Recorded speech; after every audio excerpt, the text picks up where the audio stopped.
Faith Forward Media. This is Healthcare Musings. I'm your host, Dr. Hassaballa. Welcome to Healthcare Musings, everybody. Happy to have you with me. Continuing on in my reflections from the conversation I had with Marion Spears-Carr about gratitude. And one thing I wanted to focus on is words. The words that we use actually do matter. And I have two examples. The first thing he talked about is about Chick-fil-A. Now, he's in the Atlanta area. He doesn't like Chick-fil-A, which I thought was very interesting. You should hear the whole conversation in the podcast. He's not a fan. He is a fan of the customer experience. And I think that's really what, along with the sugar in the breading and the sugar in the sauce, which I know I can taste it, what brings people back to Chick-fil-A other than the food and the sugar is the experience, the customer experience. Like, I didn't understand, like, why, how come they don't have free, you can get free refills, but you can't just go up and get it. I didn't understand that for the longest time. They want to serve you. They want to give it to you. You can go up 10 times, but they want to do it for you. They want to have an authentic customer experience. They also, and this is what he mentioned, they don't say, it's a pleasure. When you say thank you for whatever, they say it's my pleasure. And he said that there's research that shows when you personalize the gratitude, the acceptance of gratitude, when you say it's my pleasure rather than it's a pleasure, it's a whole different experience. So, because when you say it's a pleasure, it's just something abstract. Oh, it's a pleasure. What does that mean? But when you tell someone it's my pleasure, I derive pleasure from helping you. It gives me pleasure to connect with you and help with you. Takes it on a whole nother level. And I've noticed when I go to, hotels, and especially the higher end ones, they always say, it's my pleasure. And sometimes they say it's a pleasure, but they say my pleasure, right? And there's something to that. I think I've started to use it. I've started to say, it's my pleasure, not it's a pleasure or it's, pleasure to meet you. It's my pleasure. And I personalize the pleasure in helping that person. And that makes a much more deep and meaningful connection. The other thing I learned and especially working in the South, I did several shifts in Tennessee during the pandemic. I noticed people said, I appreciate you rather than I appreciate it. And again, the words we use matter. So when I say, hey, I appreciate it, you do something for me and I say, I appreciate it. Well, what you're expressing, it's not meaning, I don't think people mean to be degrading or demeaning.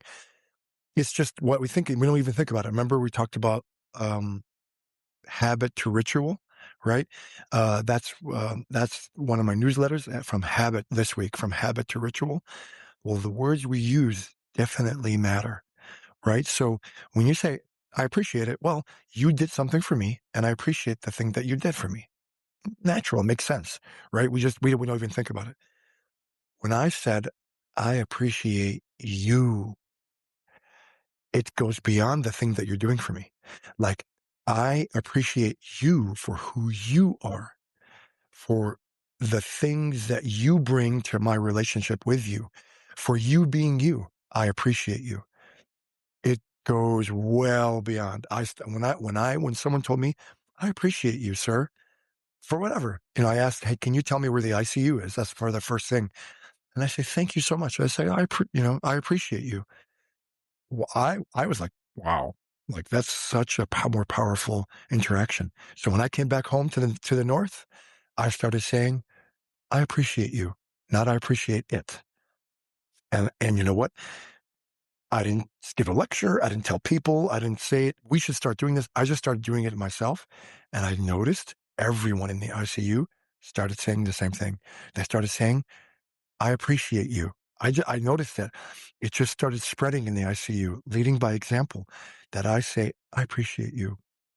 People started saying it to each other and started saying it to me, the nursing staff, the respiratory therapists, the physical therapists, the nutritionists. I noticed all of us together. I appreciate you. That's how we can strengthen our bonds as citizens, Americans, co-workers, family members.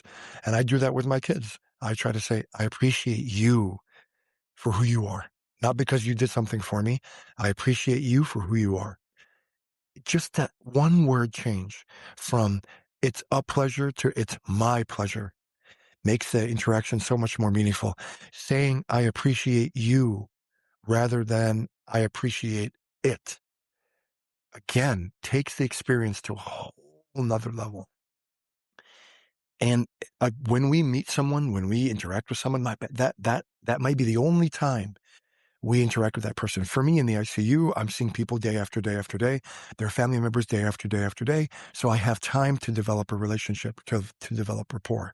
But if it's the barista in the coffee shop, or if it's the clerk at the grocery store, or the clerk in the pharmacy, or the pharmacist, whatever the case may be, I only have a limited time to make a meaningful impact. And I think every single interaction we have to have in society, at work and family, has to be meaningful. And so just that change in words from it's a pleasure to it's my pleasure, that change from I appreciate it to I appreciate you makes all the difference in the world. I see it in my own practice, see it in my own experience.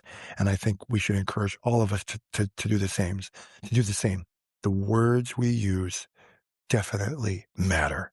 And we have to, again, going back to from making it habit to making it ritual, thinking about the things that we say, and so that we can make every interaction much more meaningful.